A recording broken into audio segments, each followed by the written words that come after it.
Assalamualaikum warahmatullahi wabarakatuh. Alhamdulillahilladzi nasta'inuhu nastaghfiruhu wa na'udzu billahi min shururi anfusina wa min sayyiati a'malina. May yahdihillahu fala mudilla lahu wa may yudlil fala hadiya lahu. Asyhadu an la ilaha illallah wahdahu la syarika lahu wa asyhadu anna Muhammadan abduhu wa rasuluhu amma ba'd. Rabbi shrah li sadri wa yassir li amri wa hlul 'uqdatam min lisani yafqahu qawli. போற்றுகின்ற புகழனைத்தும் ஏக இறைவன் அல்லாஹ் ஒருவருக்கே உண்டாவதாக. அவனுடைய அன்பும் அருளும் வற்றா பெருங்கருணையும் நபி ஸல்லல்லாஹு அலைஹி வஸல்லம் அவர்களின் மீதும் அன்னலாருடைய குடும்பத்தினர் மீதும் உத்தம சத்திய சஹாபாக்களின் மீதும் இந்த அருமையான மாலை வேளையிலே அல்லாஹ்வின் இறை இல்லத்திலே சில மார்க்க உபதேசங்களை கேட்க வேண்டும் என்பதற்காக வாரந்தோறும் தொடர்ச்சியாக நடந்து கொண்டிருக்கக்கூடிய இந்த பெண்கள் பயான் நிகழ்ச்சியிலே இன்றைய தினம் ஒரு சிறப்பு பயானாக ஏற்பாடு செய்யப்பட்டு சகோதரிகள் தாங்கள் அனைவரும் திரளாக வந்திருக்கிறீர்கள். அல்ஹம்துலில்லாஹ். இந்த நல்ல சபையிலே நல்ல நோக்கத்திற்காக அல்லாஹ் நம்மை குழுமியிருக்க செய்திருக்கிறானே, கூடியிருக்க செய்திருக்கிறானே, அந்த ரப்புல் ஆலமீனை போற்றி புகழ்கின்றேன். கண்ணியத்திற்குரிய அல்லாஹ்வின் நல்லடியார்களே, சகோதர சகோதரிகளே, அந்த ஏக இறைவனின் சாந்தியும் சமாதானமும் அனைவரில் நின்று வருமா. அன்பிற்குரிய சகோதரிகளே, ஒவ்வொரு வாரமும் ஏதாவது ஒரு தலைப்பில் ஒரு மார்க்க உபதேசத்தை நீங்கள் பெற்றுக்கொண்டே வந்து கொண்டிருக்கிறீர்கள். இந்த இஸ்லாமிய மார்க்கம் வாழ்வியல் சம்பந்தமாக எல்லா துறைகளிலும் வழிகாட்டக்கூடிய மார்க்கமாக இருக்கிறது. இன்றைய காலகட்டம் நாம் வாழக்கூடிய இந்த நவீன காலம் எப்படிப்பட்டது என்று சொன்னால், நீங்கள் கொஞ்சம் கவனம் குறைவாக இருந்தாலும் உங்களுடைய மார்க்கத்தையும் உங்களுடைய மானத்தையும் ஒருவர் இழந்துவிடக்கூடிய அபாயகரமான ஒரு காலகட்டத்திலே வாழ்ந்து கொண்டிருக்கிறோம். மார்க்கத்தில், உலக விஷயங்களில், ஒழுக்கத்தில் கொஞ்சம் கவனக்குறைவு ஏற்பட்டாலும் அது அதல பாதாளத்திலே அவரை கொண்டு போய் சேர்க்கக்கூடிய ஒரு மோசமான காலகட்டத்தில் வாழ்ந்து கொண்டிருக்கிறோம். அதற்கு இன்னொரு வடிவம் நவீன காலம் என்று பெயர் வைத்திருக்கிறார்கள். எந்த காலம் ஆனாலும் மனிதன் பேண வேண்டிய ஒழுக்கம், வாழ்வியல் நெறிமுறைகள், இஸ்லாமிய வழிகாட்டல்கள், குர்ஆன் சுன்னா அடிப்படைகள் மாறப்போவதில்லை. அல்லாஹ்விடத்திலே எப்பொழுதும் மாறாத ஒரு கல்வி சிலபஸ், வாழ்வியல் வழிகாட்டி சிலபஸ் இருக்கிறது என்று சொன்னால் அது குர்ஆனும் சுன்னாவும் தான். இந்த அடிப்படையிலே வாழக்கூடிய நாம் வாழக்கூடிய காலகட்டத்தை ஆய்வு செய்து பகுப்பாய்வு செய்யக்கூடிய மனநிலையை நாம் பெற்றிருக்க வேண்டும். அந்த அறிவை நம்முடைய பிள்ளைகளுக்கு, ஆண் பெண் பிள்ளைகளுக்கு, அடுத்த தலைமுறைக்கு கடத்தக்கூடியவர்களாக இருக்க வேண்டும். ஏன் தெரியுமா? நாம் வாழக்கூடிய இந்த நவீன காலம் பலவிதமான மனித தவறுகள் பெருகிக் கொண்டே செல்லக்கூடிய காலமாக இருக்கிறது. இன்றைக்கு அதிகமாக செய்திகளிலும் மக்களிடத்திலும் பேசப்படக்கூடிய ஒரு நிகழ்வாக இருப்பது போக்சோ சட்டம். இந்த போக்சோ சட்டம் என்றால் என்ன? Protection of children from sexual offenses. பாலியல் ரீதியான தொந்தரவுகளில் இருந்து 18 வயதிற்கு கீழே இருக்கக்கூடிய ஆண் பெண் பிள்ளைகளை பாதுகாக்கக்கூடிய ஒரு சட்டம் 2012 அரசால் கொண்டு வரப்பட்டது. இந்த போக்சோ சட்டம் என்ன சொல்லுகிறது என்று சொன்னால், 18 வயதிற்கு கீழே இருக்கக்கூடிய அந்த மைனர் குழந்தைகளை யாராவது தகாத ரீதியிலே அணுகினார்கள் என்று சொன்னால் அவர்களுக்கு 20 ஆண்டுகள் வரை சிறை தண்டனை என்று சொல்லுகிறது. தவறான முறையிலே அவர்கள் அணுகினால் கூட அவருக்கு 2 ஆண்டுகள் சிறை தண்டனை. அந்த காரியத்தை நிறைவேற்றினார் என்று சொன்னால் அவருக்கு 10 ஆண்டுகள் சிறை தண்டனை. அந்த காரியத்தை, அந்த பாவத்தை அவர் நிறைவேற்றுகின்ற பொழுது சம்பந்தப்பட்ட நபருக்கு பெரிய தொந்தரவுகள், பெரிய இழப்புகளை ஏற்படுத்தி இருந்தால் அந்த குற்றவாளிக்கு 20 ஆண்டு கால சிறை தண்டனை என்று இந்த போக்சோ சட்டம் சொல்லுகிறது. எதற்காக இப்படி ஒரு கடுமையான சட்டத்தை மனித குலத்திற்கு இயற்ற வேண்டும்? இந்த மனிதன் நாகரிகத்திலும் கல்வியிலும் உயர்ந்து உயர்ந்து உயர்ந்து கொண்டே செல்கிறானே, அதே நேரத்தில் ஒழுக்கத்தான ஒழுக்க ரீதியான வாழ்க்கையிலே தேய்ந்து கொண்டே வந்து கொண்டிருக்கிறான். அதற்கான ஒரு அடையாளம் தான் இப்படிப்பட்ட கடுமையான சட்டங்கள் மனிதனின் மீது விதிக்கப்படுகிறது. இன்றைக்கு நாம் வாழக்கூடிய இந்திய நாட்டிலே 2,40,000 போக்சோ வழக்குகள் நிலுவையில் இருக்கிறது. நாம் வசிக்கக்கூடிய இந்த கோயம்புத்தூரில் 132 போக்சோ வழக்குகள் கடந்த வருடம் வரைக்கும். பேசக்கூடிய இந்த நேரத்திலே அதனுடைய எண்ணிக்கை அதிகமாக இருக்கலாம். அப்படி என்றால் மனிதன் தன்னுடைய நிலையிலிருந்து பிறழக்கூடிய அதிகமாக வாய்ப்பு கொண்ட காலம் இது என்பதை புரிந்து கொள்ள வேண்டும். அல்லாஹ் ரப்பல் ஆலமீன் சொல்லக்கூடிய இந்த வாழ்க்கை வழியிலே ஒரு ஆணுக்கும் பெண்ணுக்கும் மகிழ்ச்சியாக வாழ்வதற்கான எல்லா வாய்ப்புகளும் வழிகாட்டல்களும் இருக்கிறது தானே. ஆனால் அதே நேரத்தில் உங்களுடைய குடும்ப வாழ்க்கையிலே பெண்களாக இருக்கட்டும் ஆண்களாக இருக்கட்டும் உங்களுக்கு அனுமதிக்கப்பட்ட ஆண் பெண் கணவன் மனைவி உறவிலேயே நீங்கள் ஒரு ஒழுங்கை கடைபிடியுங்கள், நீங்கள் ஒரு அழகை கடைபிடியுங்கள், நீங்கள் ஒரு தூய்மையை கடைபிடியுங்கள் என்று சொல்லக்கூடிய மார்க்கம் இது இஸ்லாமிய மார்க்கம். நபிகள் பெருமானார் ஸல்லல்லாஹு அலைஹி வஸல்லம் அவர்கள் நமக்கு போதிக்கக்கூடிய ஒரு போதனை என்ன தெரியுமா? ஒரு தகப்பன் தன் மகனையோ மகளுக்கோ திருமணம் செய்து கொடுக்கலாம், ஆனால் எப்படி குடும்பம் நடத்துவது என்று அவரால் சொல்லிக் கொடுக்க முடியாது. ஆனால் நபிகள் பெருமானார் ஸல்லல்லாஹு அலைஹி வஸல்லம் அவர்கள் ஒரு ஆணுக்கும் பெண்ணுக்கும் தனிநபருக்கும் அந்த அறிவை புகட்டக்கூடிய தகுதியை அல்லாஹ் ரப்பல் ஆலமீன் அவர்களுக்கு கொடுத்திருக்கிறார். நபிகளார் சொல்லுகிறார்கள், கணவன் மனைவியாக நீங்கள் வாழ்கின்ற பொழுது உங்களுக்கு அனுமதிக்கப்பட்ட உறவில் கூட நீங்கள் குடும்ப வாழ்க்கையில் ஈடுபடுகின்ற பொழுது அல்லாஹ்விடத்திலே நீங்கள் உதவி தேடிக் கொள்ளுங்கள்.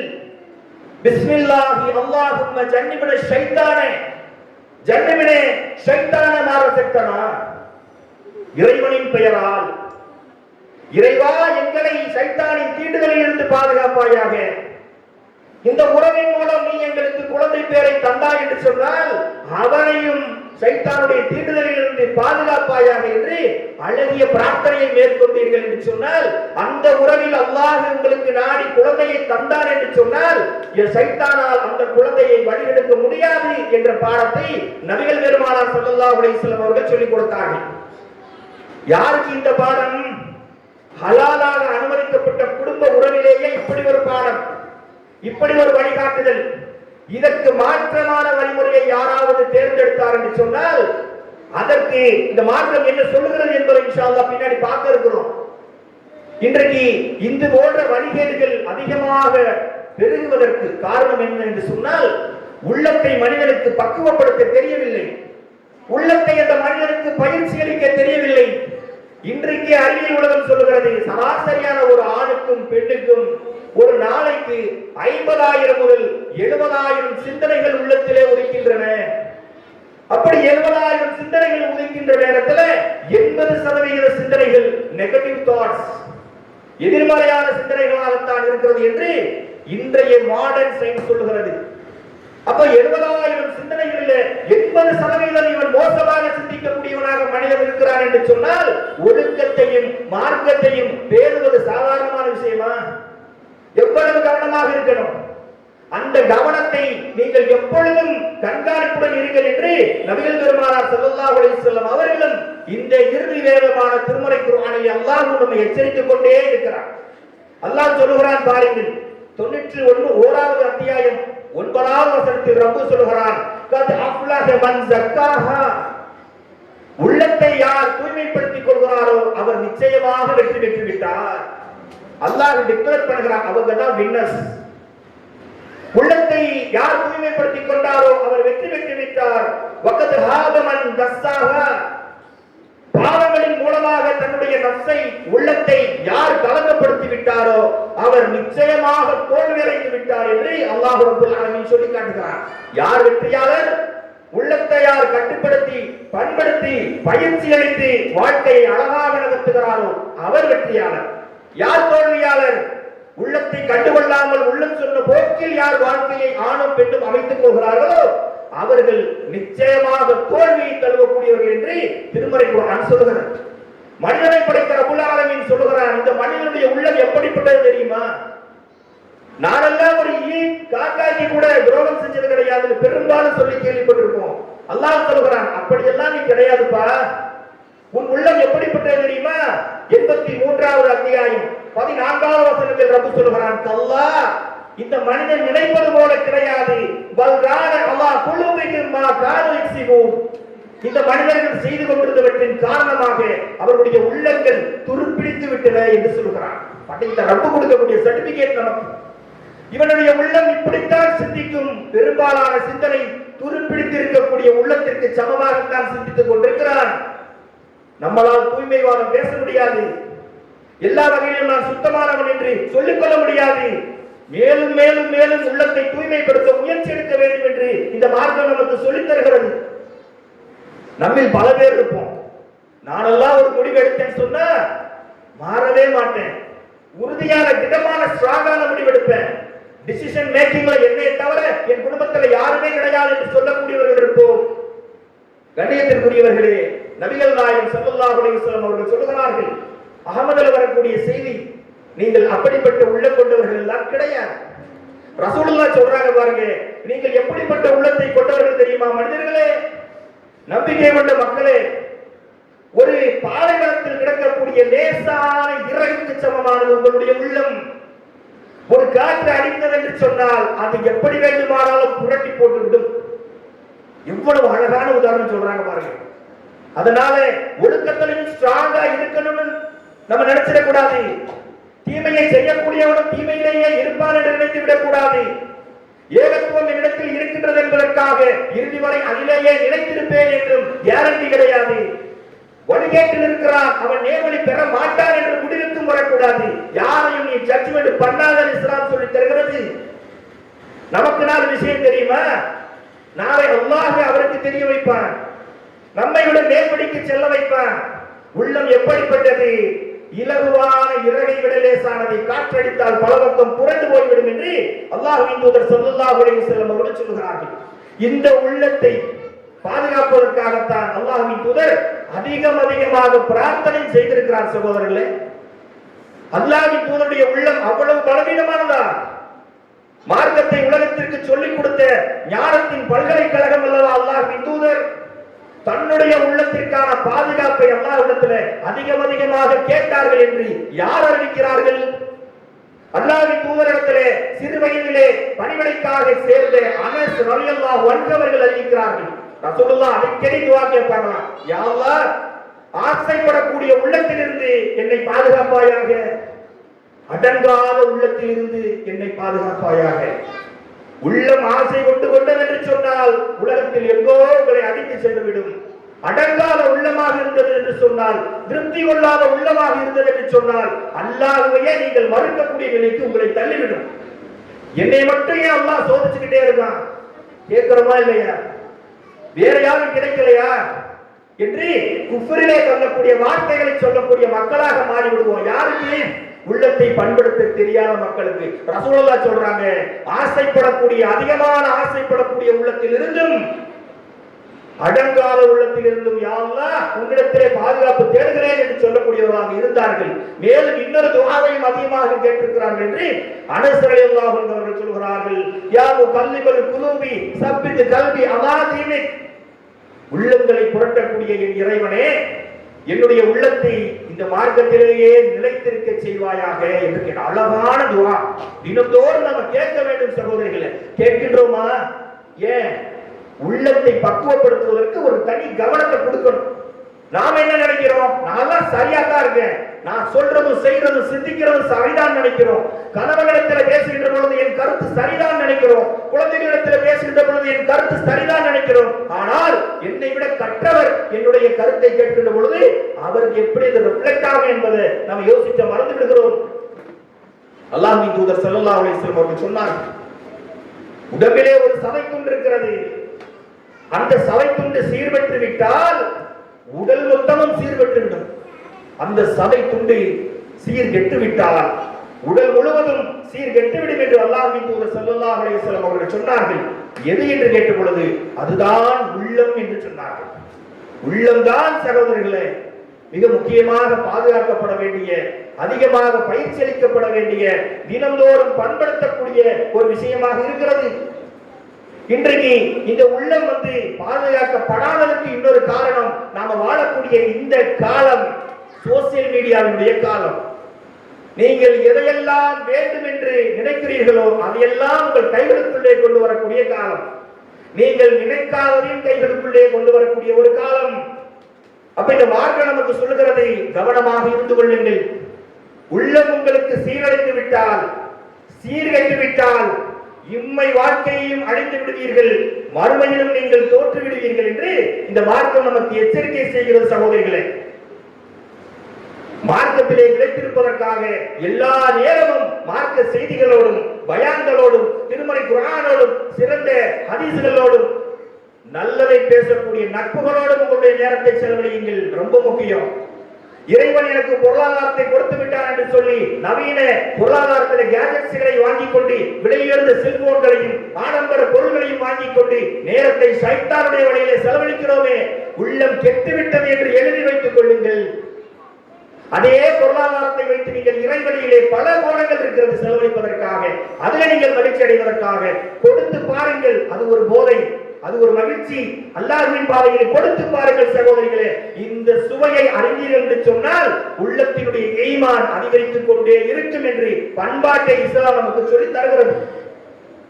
அப்போ அதிகமாக இந்த உள்ளத்தை கவனம் எடுத்துக் கொள்ள வேண்டியது அவசியமா? அதே நேரத்தில் ஒரு உள்ளத்தை பக்குவப்படுத்தாத ஒரு ஆணும் பெண்ணும் இறுதியாக விடக்கூடிய ஒரு நிலை என்ன தெரியுமா? விபச்சாரத்தில் கொண்டு போய் தள்ளிவிடும்.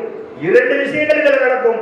ஒன்று, உலக ஆடம்பரத்திலே மூழ்கி கஷ்டப்படுவார்கள், பிறருக்காக வாழ்ந்து கஷ்டப்படுவார்கள், பிறரோடு போட்டி போட்டு கடன் வட்டியிலே விழுந்து விடுவார்கள்.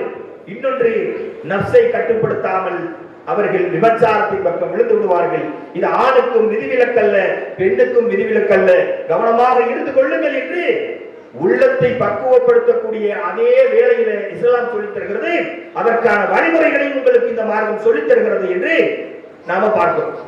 அல்லாஹ் ரப்பல் ஆலமீன் திருமறை குர்ஆனிலே சொல்லுகின்ற பொழுது, நபியே, நீங்கள் நம்பிக்கை கொண்ட ஆணுக்கும் நம்பிக்கை கொண்ட பெண்ணுக்கும் சொல்லிவிடுங்கள், அவர்கள் தங்களுடைய பார்வைகளை தாழ்த்திக் கொள்ளட்டும், கற்ப நெறிகளை அவர்கள் பேணிக் கொள்ளட்டும், இது அவர்களுக்கு தூய்மையானது என்று அல்லாஹ் ஒரு பியூரிட்டியை பத்தி பேசுறான்.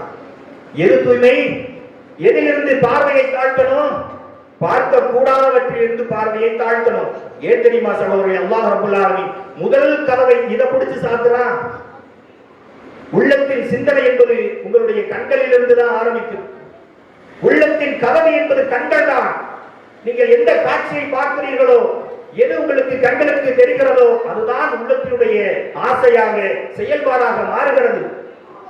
புகாரியிலே அத்தனை ஹதீஸ்கள் இருக்கிறது. முதல் ஹதீஸாக நம்பர் 1ஆக இமாம் புகாரி அவர்கள் பதிவு செய்த ஹதீஸ் என்ன? இன்னி அமாலு பின்னியா, செயல்கள் அனைத்தும் எண்ணத்தை பொறுத்தது என்று சொன்னார்கள். உள்ளத்துல நினைக்கணும். நிய்யத்து ரொம்ப முக்கியம். நிய்யத்தே கெட்டு போச்சுன்னு சொன்னா அவுட்புட் வராது என்று இந்த மார்க்கம் சொல்லுகிறது. அல்லாஹ் அதை நீங்கள் கவனமாக இருந்து கொள்ளுங்கள் என்று சொல்கிறான். குறிப்பாக இன்றைக்கு பெண்களாக இருக்கக்கூடிய இந்த சபையில நம்ம அதிகமாக தெரிந்து கொண்டு குடும்பத்தினருக்கு பயிற்றுவிக்க வேண்டும். குடும்பத்தில ஒரு தாய் மகனிடத்தில் அதிகமாக பேச பயப்படுறாங்க. ஏன்? மார்க்க விஷயங்களில் சில விஷயங்களை கூசாம பேசுங்க. நாளை திருமணம் செய்து இன்னொரு வீட்டுக்கு செல்லக்கூடிய பெண் என்னென்ன விஷயங்களை பேணிக் கொள்ள வேண்டும் என்ற பயிற்சியை கொடுக்கக்கூடிய தாய்மார்கள் நம்முடைய சமூகத்தில் எத்தனை? அல்லாஹ்வின் தூதர் ஸல்லல்லாஹு அலைஹி வஸல்லம் அவர்கள் சொல்கிறார்கள், புகாரியில 52வது நபிமொழியாக வருகிறது, இந்த மார்க்கத்தில் ஹலாலும் ஹராமும் தெளிவாக்கப்பட்டு விட்டது. இதற்கு இடைப்பட்டு சில சந்தேகத்திற்கிடமான விஷயங்களும் மக்களுக்கு இருக்கின்றன என்று சொல்கிறார்கள். யார் சந்தேகத்திலிருந்து விலகிக் கொள்கிறாரோ அவர் தன்னுடைய மானத்தையும் மார்க்கத்தையும் பாதுகாத்துக் கொண்டார் என்று சொல்கிறார்கள். வைர வரிகள் சகோதரிகளே, கவனமாக இருக்கணும். எது ஹலால் என்று இருக்கிறதோ, எது மார்க்கத்தில் சரி என்று இருக்கிறதோ அதில் பிடிப்பாக நின்று கொள்ளணும். ஹராமின் பக்கம் போகவே கூடாது. அதே நேரத்தில் இது செஞ்சா சரியா தப்பான ஒரு நிலைமை வருமே, அப்படி ஒரு குழப்பமாக இருந்தால் அதை விட்டு விட்டு விலகிவிட வேண்டும் என்று நபிகளார் ஸல்லல்லாஹு அலைஹி வஸல்லம் சொன்னார்கள். அந்த சந்தேகத்தோட நீங்க செய்யக்கூடிய ஒரு காரியம் எப்படி இருக்கு தெரியுமா? ஒரு வாட்ஸ்அப்ல ஒரு மெசேஜ் வரும் அன்னோன் நம்பர்ல இருந்து. யாரும் தெரியலையே, சொந்தக்காரரா இருப்பாரோ, கூட படிச்ச ஃப்ரெண்டா இருப்பாங்களோ, யாருன்னு கேட்போம். அதை செய்யாதீங்க. உங்க கான்டாக்ட்ல இருக்கக்கூடிய குடும்பத்தினர் நம்பர் வந்தால் பேசுங்கள். அன்னோன் கால்ஸ், அன்னோன் மெசேஜஸ் வந்தா ரிப்ளை பண்ணாதீங்க. சந்தேகத்திற்குரிய இடம் ரசூலுல்லாஹ் சொல்றாங்க, சந்தேகத்திலிருந்து விலகி நில்லுங்க. அப்படி ரிப்ளை பண்ண ஆரம்பிச்சீங்கன்னு சொன்னா சதி வலைகளிலே மாட்டிக்கொள்வீர்கள். கண்ணியத்திற்குரியவர்களே, ரசூலுல்லாஹ் சொல்றாங்க, அப்படி ஒரு சந்தேகமான ஒரு விஷயத்தை வாழ்க்கையில் நீங்கள் செய்தால் அது எதற்கு சமம் தெரியுமா? கால் நடைகளை வேலையோரத்தில் மேய விடுவதற்கு சமம் என்று சொன்னார்கள். ஏன்? அந்த கால்நடை எப்பொழுது வேண்டுமானாலும் வேலையை தாண்டலாம், இன்னொருவருடைய பயிரை மேயலாம், இன்னொருவருடைய மன உளைச்சலுக்கு ஆளாக்கலாம். அதன் காரணமாக அந்த கால்நடையும் பாதிக்கப்படலாம், ஓனரும் பாதிக்கப்படலாம். அப்படித்தானே? ரசூலுல்லாஹ் சொல்றாங்க, சந்தேகத்துக்கிடமானவற்றிலிருந்து நீங்கள் தவிர்த்து கொள்ளுங்கள். இன்னொரு இடத்தில் அல்லாஹ்வின் தூதர் ஸல்லல்லாஹு அலைஹி வஸல்லம் சொல்றாங்க, நீங்க என்னதான் கவனமாக இருந்தாலும் அல்லாஹ் விதியிலே மனிதர்களுக்கு ஒன்றை எழுதி வைத்து விட்டார். இன்னல்லாஹ கதப அலா இப்னி ஆதம அல்லாஹு மினஸ் ஸினா. ஆதமுடைய மக்களுக்கு அல்லாஹ் விபச்சாரத்தின் ஒரு பங்கை எழுதி வைத்து விட்டான் என்று ரசூலுல்லாஹி ஸல்லல்லாஹு அலைஹி வஸல்லம் சொன்னாங்க. அப்ப விதியிலேயே பங்கு இருக்கிறது என்பதற்காக செய்யக்கூடிய செயல்களை சரிகாண முடியுமா? தவிர்த்து கொள்ள வேண்டும். அந்த அளவுக்கு ஷைத்தான் ரத்த நாளங்களில் ஓடிக்கொண்டிருக்கிறான் என்று சொன்னார்கள். எதற்காக? ஒரு நொடி நீங்கள் தவறினாலும் உள்ளத்தை நீங்கள் பாழ்படுத்தி விடுவீர்கள். அப்படி பாழ்படுத்துகின்ற விஷயம் குடும்பத்தினுடைய ஈமானையும் நிம்மதியையும் அழித்துவிடும் என்று நபிகள் நாயகம் ஸல்லல்லாஹு அலைஹி வஸல்லம் அவர்கள் எச்சரித்தார்கள். கண்ணியத்திற்குரியவர்களே, ரசூலுல்லாஹ் ஸல்லல்லாஹு அலைஹி வஸல்லம் அவர்கள் ஒரு சபையில் இருக்கின்ற பொழுது ஒரு இளைஞர் வந்து கேட்கிறார் அல்லாஹ்வின் தூதரிடத்துல, யா ரசூலுல்லாஹ், எனக்கு விபச்சாரம் செய்வதற்கு அனுமதி தாங்கன்னு கேட்கிறார். எவ்வளவு பெரிய விஷயத்தை வந்து கேட்கிறார் பாருங்க.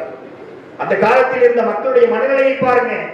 ஈமான் கொண்டு விட்ட பிறகும் எல்லாவற்றுக்கும் வழிகாட்டக்கூடிய அல்லாஹ்வின் தூதரிடத்துல என் உள்ளம் இதை ஆசைப்படுகிறது, இல்லீகலாக வேண்டாம், ரசூலுல்லாஹ்கிட்ட பர்மிஷன் கேட்கலாம்னு சொல்லிட்டு வர்றார். ரசூலுல்லாஹ் கூப்பிட்டு இந்த வார்த்தையை கேட்ட உடனே சஹாபா பெருமக்கள் அவரை அடிக்க பாய்கிறார்கள். பிடிச்சு தடுத்து நிறுத்தி, இங்க வந்து உட்காருப்பா அப்படின்னு உட்கார வச்சு அல்லாஹ்வின் தூதர் கேட்கிறாங்க, சகோதரரே, இந்த விபச்சாரத்தை உங்களுடைய தாய்க்கு நீங்கள் விரும்புவீர்களா? இந்த ஹதீஸை பொறுத்த வரைக்கும் சகோதரிகளே, எந்த ஆணுக்கும் பெண்ணுக்கும் உள்ளம் தடுமாறுகிறது என்று சொன்னால், இந்த செய்திகளை நினைத்து பார்த்தார் என்று சொன்னால் இன்ஷா அல்லாஹ் அவர் உள்ளத்தை நேராக ஆக்கிக் கொள்வதற்கு வாய்ப்புகள் இருக்கும். ரசூலுல்லாஹ் கேட்டாங்க, இந்த செயலை உன்னுடைய தாய்க்கு நீ விரும்புவியா என்று கேட்டாங்க. அல்லாஹ்வின் மீது ஆணையாக நான் விரும்ப மாட்டேன் யா ரசூலுல்லாஹ், மக்களில் யாரும் விரும்ப மாட்டார்கள் என்று சொன்னார். உன் சகோதரிக்கு விரும்புவியா என்று கேட்டாங்க. இல்லை யா ரசூலுல்லாஹ் என்று சொன்னார். உன்னுடைய புதல்விக்கு விரும்புவியா, மகளுக்கு விரும்புவியா என்று கேட்டார்கள். இல்லை யா ரசூலுல்லாஹ் என்று சொன்னார்கள். சபைகளில் அப்படி நடக்குது அந்த காட்சி. உன் தாயோடோ அல்லது உன் தந்தையோடோ பிறந்த பெண்கள் இருப்பார்களே, அவர்களுக்கு இந்த செயல் ஒன்று நடந்தால் நீ விரும்புவாயா என்று கேட்டார்கள். இல்லை அல்லாஹ்வின் தூதரே, சத்தியமாக நான் விரும்ப மாட்டேன் என்று சொன்னார். அப்படியானால் யாரோ ஒருவருக்கு இத்தனை முறைகளை உடைய ஒரு பெண்ணிடத்தில் இதை நடத்த வேண்டும் என்று நினைக்கிறாயே, நியாயமா என்று கேட்டார்கள். அவள் ஒரு பெண் தானே, அவள் ஒரு குடும்பத்தில் இருப்பவள் தானே, அவள் யாருக்கோ தங்கையாகவோ மனைவியாகவோ ஏதோ ஒரு முறையில் இருக்கக்கூடியவள் தானே. அவருடைய ஈமானை பறித்து அவருடைய குடும்பத்தினுடைய மகிழ்ச்சியை குறைத்து நிம்மதியை பொசுக்க பார்க்கிறாயே என்று ரசூலுல்லாஹி ஸல்லல்லாஹு அலைஹி வஸல்லம் அவர்கள் பாடம் புகட்டினார்கள் என்று சொன்னால், தவறான சிந்தனை வரக்கூடிய ஒவ்வொரு ஆணும் பெண்ணும் இந்த காலத்துல எவ்வளவு கவனமாக இருக்கணும் பாருங்க. இதுக்குத்தான் ஒரு சிறிய விளம்பரமாக இருந்தாலும் சரி, பெண்களை காட்டாத ஒரு விளம்பரம் இருக்கிறதா சொல்லுங்க? சம்பந்தம் இல்லாத விளம்பரங்களுக்கு எல்லாம் பெண்களை வைத்துத்தான் விளம்பரமே செய்கிறார்கள். குழந்தைகளிலிருந்தே இது ஊட்டப்படுகிறது. சகோதரிகளே, கவனமாக இருக்கணும். அதே நேரத்தில் இஸ்லாமிய மார்க்கம் சொல்லுகிறது, பெண்களுக்கு ஆணும் பெண்ணும் நீங்கள் தனித்து இருந்து விடாதீர்கள், மூன்றாவதாக ஷைத்தான் இருப்பான். எவ்வளவு பெரிய வைரநெஞ்சம் படைத்த ஆணாக இருந்தாலும் பெண்ணாக இருந்தாலும் வழிகட்டு போவதற்கு ஒரு நொடி போதும். இந்த சந்தேகத்தின் பக்கமான ஒரு சூழ்நிலையை நீங்கள் ஏற்படுத்தி விடாதீர்கள் என்று இந்த மார்க்கம் நமக்கு சொல்லித் தருகிறது. இன்றைக்கு தனிமையாக இருக்காதீர்கள் என்று சொன்னோம். பிசிக்கலாக மட்டுமல்ல, இருவர் சந்தித்து பேசக்கூடிய விஷயம் மட்டுமல்ல, வாட்ஸ்அப், பேஸ்புக், மெசஞ்சர், இன்ஸ்டாகிராம் என்று சோசியல் மீடியாவிலே தனிநபருடன் அந்நிய நபருடன் ஒரு ஆண் பெண் பேசினாலும் அதுவும் தனித்திருப்பதுதான். இன்றைக்கு அந்த வித்தியாசங்களை புரிந்து கொள்வதில்லை. இன்னைக்கு நிறைய பேர் வாட்ஸ்அப்ல இஸ்லாமிய சாட்டிங், இஸ்லாத்தின் பெயராலே ஹதீஸ்களுக்கு விளக்கங்களை சொல்லுகிறோம் என்று சொல்லி புதிய கலாச்சாரம் இருக்கிறது. ஒரே குரூப்ல ஆண்களும் பெண்களும் எத்தனை நாளைக்கு மார்க்கத்தை பற்றி பேசிக் கொண்டிருப்பார்கள். ஷைத்தான் அங்கதான் வந்து வழி எடுப்பான். இவங்க நிறைய விளக்கம் சொல்றாங்களே, இவங்க பர்சனலா ஒரு டவுட் கேட்போம். இப்படி விழுந்த ஏராளமான கல்வியாளர்களை பார்த்து விட்டோம். இப்படி விழுந்து போன ஏராளமான தலைவர்களை பார்த்து விட்டோம். ஒழுக்கத்தை பேணுவது என்பது அப்படியே கையில நெருப்பை பிடித்துக் கொண்டிருப்பதற்கு சமம். பிள்ளைகளுக்கு சொல்லிக் கொடுங்க. பள்ளிக்கூடம் சென்று வரக்கூடிய பிள்ளைகளுக்கு சொல்லிக் கொடுங்க. இன்னைக்கு அல்லாஹ் ரப்பல் ஆலமீன் அடுத்த ஒரு தீர்வாக சொல்கிறான், பெண்களே நீங்கள் அந்நிய ஆண்களிடம் குறைந்து பேசாதீர்கள். வீட்டுக்கு யாரும் வர்றாங்களா, அவர் இருக்காரா, அவர் இல்லைங்க, வந்த பிறகு வாங்க, கதவை சாத்திடணும். இந்த ஸ்ட்ரிக்டான வாய்ஸ் உங்க இடத்துல இஸ்லாம் எதிர்பார்க்குது. போன் வருகிறதா, அவர் வெளியில போயிருக்காருங்க, வரவு கூட சொல்றேன், வச்சிருக்கோம். அதை தவிர்த்து என்ன விஷயம், நீங்க யாரு, தெரிந்தவர்களாக இருந்தால் அவர்கள் நல்லா இருக்காங்களா, இவங்க நல்லா இருக்காங்களா, ஏன் வீட்டுக்கே வரமாட்டீங்க, பார்த்தே ரொம்ப நாளாச்சு, இந்த வார்த்தைகள் தேவையற்றது என்று மார்க்கம் சொல்லி தருகிறது. உறவுகளை பேணுவது என்பது வேறு, தேவையற்ற கான்வர்சேஷனை வளர்ப்பது என்பது வேறு. கண்ணியத்திற்குரியவர்களே, அடுத்த ஒரு நிலையாக ஒழுக்கத்தை பேணுவதை இஸ்லாம் சொல்லிக் கொடுக்கிறது பெண்களுக்கு.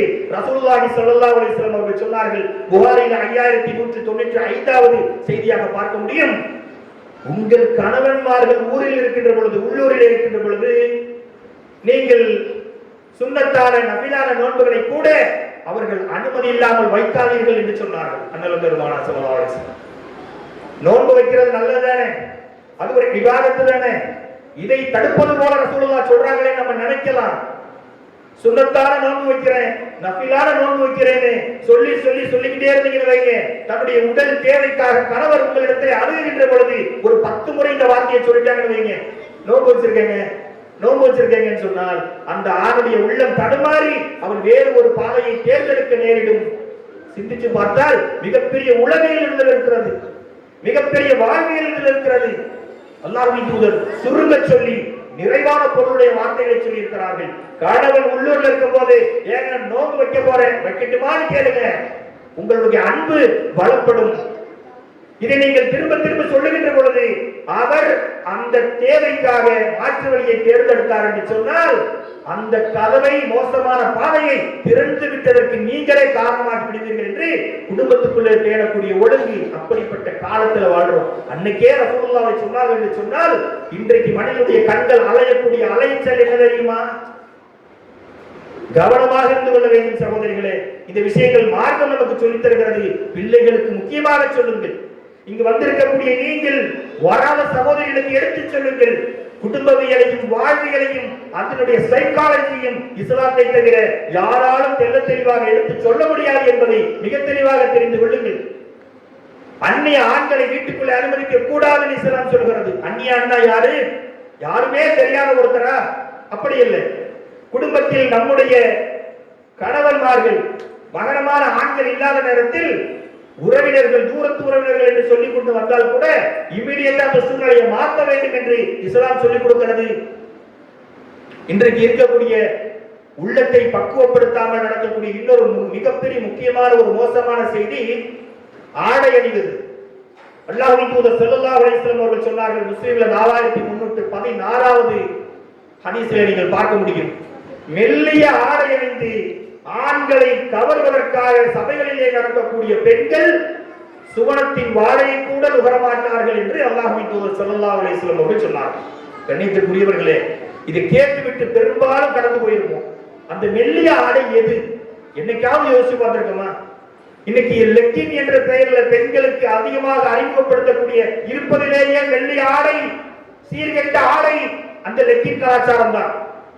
பிறந்த குழந்தையிலிருந்து வயது வித்தியாசம் இல்லாமல் லெக்கின் உடுத்தக்கூடிய நிலைமை. முதல்ல அந்த லெக்கின்னா என்னன்னு நம்ம தெரிஞ்சு வச்சிருக்கோமா? அரேபிய பெண்கள் முழுமையாக ஆடை வெளியிலே அணிவாங்க. அதற்கு உள்ளாடையாக முழுமையாக உடலை கவர் பண்ணக்கூடிய அந்த உள் ஆடைனா, நீளமான உள்ளாடைனா அந்த லெக்கின் என்று சொல்லுவது. இன்னைக்கு அந்த உள்ளாடையை வெளியாடையாக ஆக்கியிருக்கிறதா இந்த நாகரிக உலகம்? நம்முடைய பெண்களும் தலையில மட்டும் ஒரு துணியை போட்டுக்கிட்டு பைக்ல அந்த ஆடையை உடுத்தி வெளியே செல்கிறத பார்க்கிறோமா இல்லையா? தானும் உள்ளத்தை கெடுத்துக் கொண்டவர்களாக பிறரையும் அந்த பார்வை, தவறான பார்வையை தூண்டியதற்காக அல்லாஹ் ரப்பல் ஆலமீன் எப்படிப்பட்ட விஷயங்களை வைத்திருக்கிறார் என்பதை கவனித்துக் கொள்ளுங்கள். ரசூலுல்லாஹ் சொல்றாங்க, அப்படி ஒரு ஆடையை அணியக்கூடிய பெண் கவனமாகவோ கவனம் இல்லாமோ எந்த விதத்தில் அணிந்தாலும் சரி அதை உடனே திருத்திக் கொள்ளணும். இல்லை என்று சொன்னால் சுவனத்தின் வாடை கூட அவர்கள் நுகர மாட்டார்கள் என்று சொன்னார்கள். சுவனத்தின் வாடை அப்படி எவ்வளவு தூரங்கள் அடிக்கும்? எவ்வளவு தூரம் என்பதையும் அல்லாஹ்வின் தூதர் சொல்கிறார்கள். நீங்கள் 40 வருடங்கள் பயணம் செய்து எவ்வளவு தொலைவை கடப்பீர்களோ அவ்வளவு தொலைவு இந்த சுவனத்தினுடைய நறுமணம் கமலும். இப்ப நம்ம பேசக்கூடிய இந்த இடத்திலிருந்து 40 ஆண்டு காலம் தூரமா ஒருவர் பயணம் செய்தால் எங்கேயோ போய் நிற்பாரு. அந்த தொலைவுக்கு அந்த நறுமணம் அடிக்கும். அந்த தொலைவிலிருந்து கூட அந்த வாடையில் வரக்கூடிய பாக்கியமற்றவர்கள் யார்? இந்த மெல்லிய ஆடையை அணிந்து கொண்டு காணும் உள்ளத்தை கெடுத்துக் கொண்டு பார்வையின் காரணமாக பிறவையும் கெடுக்கக்கூடிய பெண்கள் என்று இந்த இஸ்லாமிய மார்க்கம் சொல்லுகிறது. கண்ணியத்திற்குரியவர்களே, கவனமாக இருந்து கொள்ள வேண்டும். அல்லாஹ்வின் தூதர் ஸல்லல்லாஹு அலைஹி வஸல்லம் அவர்கள் பல இடங்களிலே இந்த விஷயங்களை சொல்லி எச்சரிக்கிறார்கள். அப்ப இது போல நிறைய செய்திகள் இருந்தாலும் சுருக்கமான சில விஷயங்களை சொல்லி நிறைவு செய்கிறார். இது போன்ற எச்சரிக்கைகளை உள்ளத்திலே வாங்கிக் கொண்டு உள்ளத்தை பக்குவப்படுத்தி மார்க்கத்திலேயே நிலைத்திருக்கக்கூடியவர்களுக்கு அல்லாஹ் சில பரிசுகளை வைத்திருப்பாங்க. நான் சொன்னதை கேட்டு இப்படியெல்லாம் வாழ்க்கையை வாழ்ந்தியே, உலகமே ஆசையின் பக்கம் ஓடிக்கொண்டிருக்கிற பொழுது யா அல்லாஹ் என் நப்சை கட்டுப்படுத்தி எனக்கு உதவி செய்ய அல்லாஹ்னு என்னிடத்துல வந்து நின்னையே, உனக்கு நான் ஒரு பரிசு வைத்திருக்கிறேன் என்று அல்லாஹ் மனித குலத்திற்கு ஒரு அறைகோலை கொடுக்கிறான். எடுத்துக்கொள்வதற்கு யார் தயார்? அல்லாஹ் ரப்பல் ஆலமீன் சொல்றான் பாருங்க, புகாரியிலே 660வது செய்தி. அர்ஷினுடைய நிழல் யாருக்கு கிடைக்கும் தெரியுமா? உள்ளத்தை கட்டுப்படுத்தி வாழ்ந்த ஆணுக்கும் பெண்ணுக்கும் கிடைக்கும். அல்லாஹ்வின் 7 சாராருடைய பட்டியலை போட்டு இந்த பெரிய குரூப் எல்லாம் அவசர மைதானத்திலே எந்த ஒரு நிழலும் இல்லாத துன்பமான நேரத்திலே அல்லாஹ்வினுடைய அருளை பெறுவதற்கு காத்துக் கொண்டிருப்பார்கள். அந்த 7 சாராரில் 5வது இடம் பிடிக்கக்கூடியது யார் தெரியுமா? ரசூலுல்லாஹ் சொல்றாங்க, ஒரு அழகிய பெண், செல்வம் படைத்த பெண், தகுதி வாய்ந்த பெண் ஒருவரை விபச்சாரத்திற்கு அழைத்தும் நான் அல்லாஹ்வுக்கு அஞ்சுகிறேன், உனக்கு மயங்க மாட்டேன் என்று யார் சொன்னாரோ அவருக்கு நாளை மறுமையில் அந்த கண்ணியத்தை எல்லாம் கொடுக்கிறார். அது ஆணாக இருந்தாலும் சரி பெண்ணாக இருந்தாலும் சரி உள்ளத்தை தொட்டு பார்த்துக் கொள்ள வேண்டும். வாழ்க்கையிலே தவறு செய்திருப்போம் அல்லது செய்வதற்கான சூழ்நிலையில் இருப்போம் அல்லது எதிர்காலத்தில் சில சூழ்நிலைகள் வரும். ஏன் சிறியதாக தெரியும், அது குடும்பத்தினுடைய நம் தனிப்பட்ட ஈமானை பாதிக்கக்கூடியதாக இருக்கும். அப்படி என்றால் இந்த சிறிய ஆசைகளில் இருந்து விலகி கவன சிதறலில் இருந்து விலகி நாம் பாதுகாப்பாக இருந்தோம் என்று சொன்னால் நாளை மறுமையிலே அர்ஷினுடைய நிழலுக்கு நானும் என் துணைவரும் நானும் என் குழந்தைகளும் அதற்கு தகுதி வாய்ந்த கண்ணியமிக்க மக்களாக ஆக வேண்டும் என்பதை நினைவு கொள்ள வேண்டும் சகோதரர்களே. இன்னும் சில ஹதீஸ்கள்ல பார்க்கிறோம், 3 பேர் பாலைகளுக்குள்ளே சென்று மாட்டிக்கொள்வார்கள். அல்லாஹ்விடத்தில் எப்படி துஆ செய்வாங்க தெரியுமா? யா அல்லாஹ் எங்களை இதிலிருந்து காப்பாற்று என்று மட்டும் சொல்லல, இறை அச்சத்தை முன்னிறுத்தி எப்படி ஒழுக்கத்தை பாதுகாத்தார்களோ அந்த ஒழுக்கத்தை பாதுகாத்த சம்பவத்தை சொல்லி, யா அல்லாஹ் உன்னுடைய அச்சத்திற்காக உன்னுடைய அன்பிற்காக உன்னுடைய மன்னிப்பிற்காகத்தான் இந்த அந்த காரியத்தை நான் விட்டேன் யா அல்லாஹ், அது உண்மை என்பதை நீ அறிவாயானால் இந்த துன்பத்திலிருந்து எங்களை நீக்கி என்று கேட்பார்கள். அல்லாஹ் அந்த துன்பத்தை நீக்குவான். அதற்கான தகுதி எப்ப வரும்? அல்லாஹ் தூதரும் சொன்னது போல எப்பொழுது நடக்கிறோமோ அப்பொழுதுதான் அந்த ஸ்டேட்டஸ்க்கு நம்ம வருவோம். நான் செய்ததை சொல்லி அல்லாஹ்விடத்தில் ஒரு உதவியை கேட்பதாக இருந்தால் நான் எப்படி நடந்திருக்கணும்? உள்ளத்தை பக்குவப்படுத்தினால் மட்டும்தான் சகோதரிகளே அது சாத்தியம். இறுதியாக ஒன்றை சொல்லுகிறேன், இப்படியெல்லாம் போதனைகள் செய்யப்பட்டு வார்த்தெடுக்கப்பட்ட 10 மாத்து தங்கங்கள் தான் அல்லாஹ்வின் தூதர் ஸல்லல்லாஹு அலைஹி வஸல்லம் அவர்கள் உருவாக்கிய சஹாபாக்களும் சஹாபிய பெண்மணிகளும். தன்னுடைய உள்ளம் மாசுபட்டதை அவர்கள் அறிந்தார்கள் என்று சொன்னால் அல்லாஹ்வின் தூதரிடத்திலே வந்து அதை தூய்மைப்படுத்த அவர்கள் விரைந்தோடி வந்திருக்கிறார்கள். வரலாறுல பார்க்கிறோம், மாயிஸ் ரலியல்லாஹு அன்ஹு அவருடைய சம்பவம்.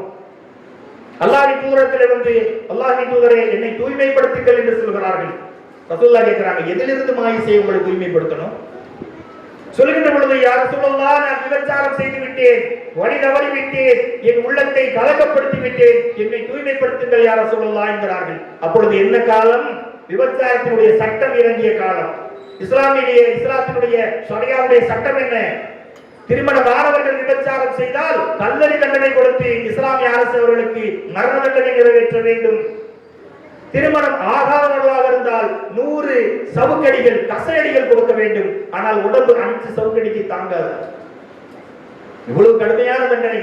மாயிஸ் ரலியல்லாஹு அன்ஹு யாருக்கும் தெரியாத ஒரு சம்பவம், நடந்து முடிந்த சம்பவம். வேகமாக வந்து அல்லாஹ்வின் தூதரிடத்தில் சொல்கிறார்கள், என்னை இதிலிருந்து தூய்மைப்படுத்துங்கள் அல்லாஹ்வின் தூதரே. சொல்லுகின்ற பொழுது 4 முறை அல்லாஹ்விடம் திருப்பி விடுகிறார்கள். மாயிசே, நீ அல்லாஹ்விடத்திலே போய் உதவி தேடிக்கொள், அல்லாஹ்விடத்திலே போய் பாவ மன்னிப்பு தேடுங்கள் என்று சொல்கிறார்கள். மீண்டும் வருகிறார்கள். யார சொல்லலாம், நான் செய்தது உண்மைதான் என்று நீங்க தூய்மைப்படுத்து. ரசூலுல்லாஹ் ஆட்களை விட்டு விசாரிக்கிறாங்க. மாயிசுக்கு ஒன்றும் பிரச்சனை இல்லையே, ஏன்னா யாராவது இவ்வளவு பெரிய தவறை சொல்லி தண்டனை கேட்பார்களா? எல்லாம் கன்ஃபார்ம் பண்ணிட்டு ரசூலுல்லாஹ் சொல்றாங்க, மாயிசுக்கு மரண தண்டனை நிறைவேற்றுங்கள். மக்கள் எல்லாம் தக்களை எடுத்து அடிக்க ஆரம்பிக்கிறார்கள். மாயிஸ் ரலியல்லாஹு அன்ஹு அவர்களின் மீது சிறிய சிறிய கற்களாக இருக்கிறதை எடுத்து அடிக்க ஆரம்பிக்கிறார்கள்.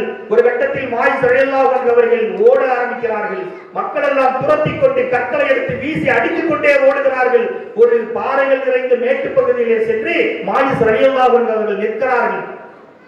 அங்கிருந்த பெரிய பெரிய கற்களை எடுத்து அந்த மக்கள் அவர்கள் மேல் போனார்கள். இறுதியாக மாயிஸ் ரலியல்லாஹு அன்ஹு அவர்கள் வஃபாத்தாகி விடுகிறார்கள்.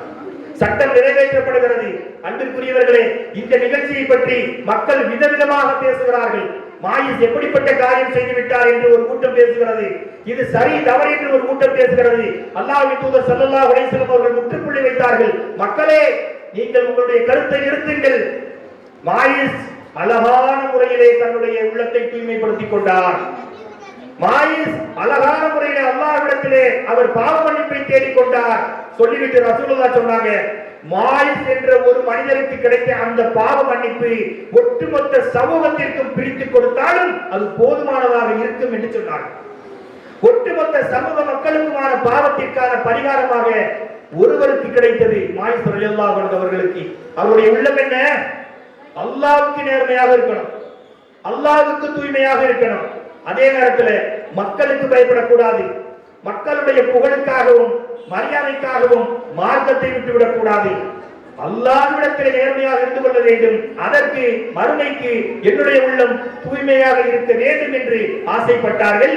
அன்பிற்குரிய சகோதரிகளே, அப்படிப்பட்ட உள்ளத்தை தூய்மை செய்யக்கூடிய மக்களாக அல்லாஹ் ரப்பல் ஆலமீன் உங்களையும் உங்கள் குடும்பத்தினரையும் என்னையும் என் குடும்பத்தினரையும் ஆக்கியருள் புரிவானாக என்று கூறி இந்த உரையை நிறைவு செய்கிறேன். வா ஹிதாவான அல்ஹம்துலில்லாஹி ரப்பில் ஆலமீன். அஸ்ஸலாமு அலைக்கும் வரஹ்மத்துல்லாஹி